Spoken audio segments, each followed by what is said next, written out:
ዓለም በጨለማ በነበረችበት ጊዜ እግዚአብሔር ዓለምን ለዘላለም የሚቀይር ነገር አዘጋጀ።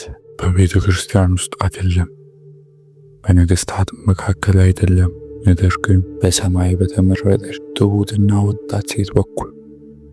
ይህ ተስፋ እንዴት እንደተወለደ የሚገልጽ ታሪክ ነው።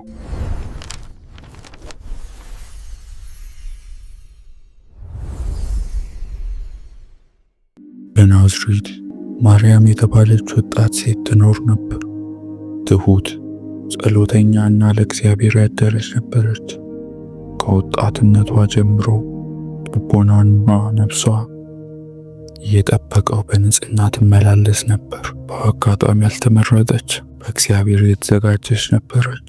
ማርያም ሙሉ ለሙሉ ለጌታ አካሏን፣ አእምሮና መንፈሷን የሰጠች ነበረች። አንድ ቀን ማርያም በጸጥታ ስትጸልይ የመላእክት አለቃ ገብርኤል በፊቷ ቆሞ ነበር። በመለኮት ብርሃን ያበራል። መልአክ ገብርኤል ጸጋ የሞላሽ ሆይ ደስ ይበልሽ፣ ጌታ ካንቺ ጋር ነው፣ አንቺ ከሴቶች መካከል የተባረክሽ ነሽ አላት። ማርያም ተጨነቀች። ማርያም የተጨነቀችው ፍርሃት ብቻ ሳይሆን በቅዱስም ፍርሃት ነው። መልአኩ ገብርኤልም በማኅፀንሽ ትጸንሻለሽ፣ ወንድ ልጅን ትወልጃለሽ፣ ስሙንም አማኑኤል ትዪዋለሽ፣ እርሱም ታላቅ ይሆናል፣ የልዑል ልጅ፣ የመንግሥት ፍጻሜ የለውም። እግዚአብሔር ዘላለማዊ ልጅ ሥጋን ሊቀበል ነበር። የሰውን ልጅ ማጥፋት ሳይሆን ሊፈውስ ነበር። ማርያምም ይህ እንዴት ይሆናል አለችው። ይህም ምንም ጥርጣሬ የሌለው የቅድስና የሚጠበቅ ንጽሕና ድምፅ ነበር። መልአኩ ገብርኤልም መንፈስ ቅዱስ ባንቺ ላይ ይወርዳል፣ የልዑልም ኃይል ይጋርድሻል፣ ስለዚህ የሚወለደው ልጅ የቅዱስ የእግዚአብሔር ልጅ ይባላል፣ በእግዚአብሔር ዘንድ የማይቻል ነገር የለምና። እንደ ቃልህ ይሁንልኝ። በእሷ ታዛዥነት ዓለም ሥጋ ሆነ። ሊገባ የማይችል ወደ ማኅፀን ገባ።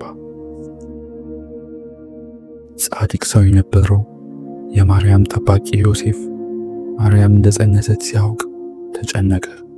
እግዚአብሔር ግን ግራ እንዲጋባ አልተወውም። አንድ መልአክ በሕልሙ ታየው። መልአኩም የዳዊት ልጅ ዮሴፍ ሆይ ስለ ማርያም አትፍራ፣ በእርሷ የጸነሰችው መንፈስ ቅዱስ ነውና አለው።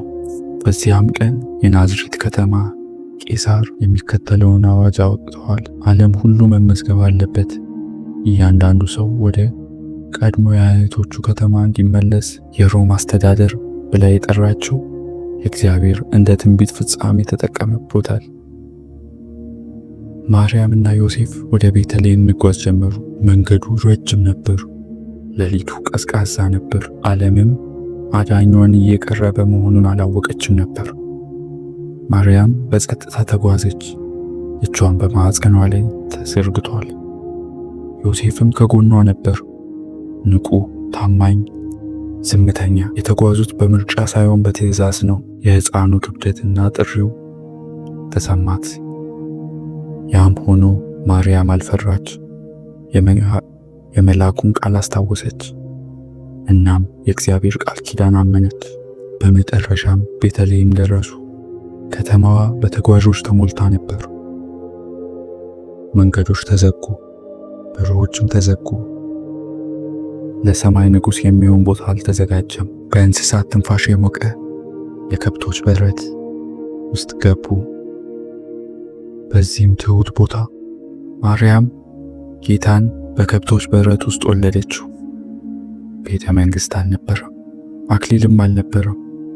ዓይኖቹ ኮከቦቹን ያንጸባርቃሉ። በእንስሳት ትንፋሽ ሞቀ።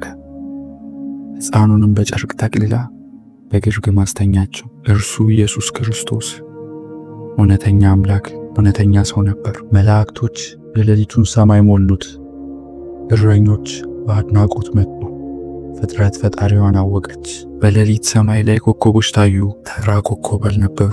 ከሰማይ የመጣ ምልክት ነው። ያለምንም ቃል ተናገረ። ንጉሥ ተወለደ።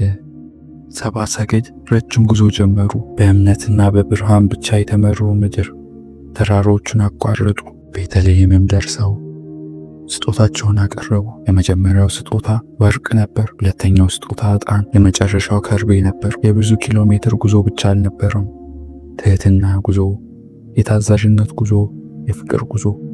ከናዝሬት እስከ ቤተልሔም እግዚአብሔር ከኛ ጋር ነው። ለመኖርም መጣ።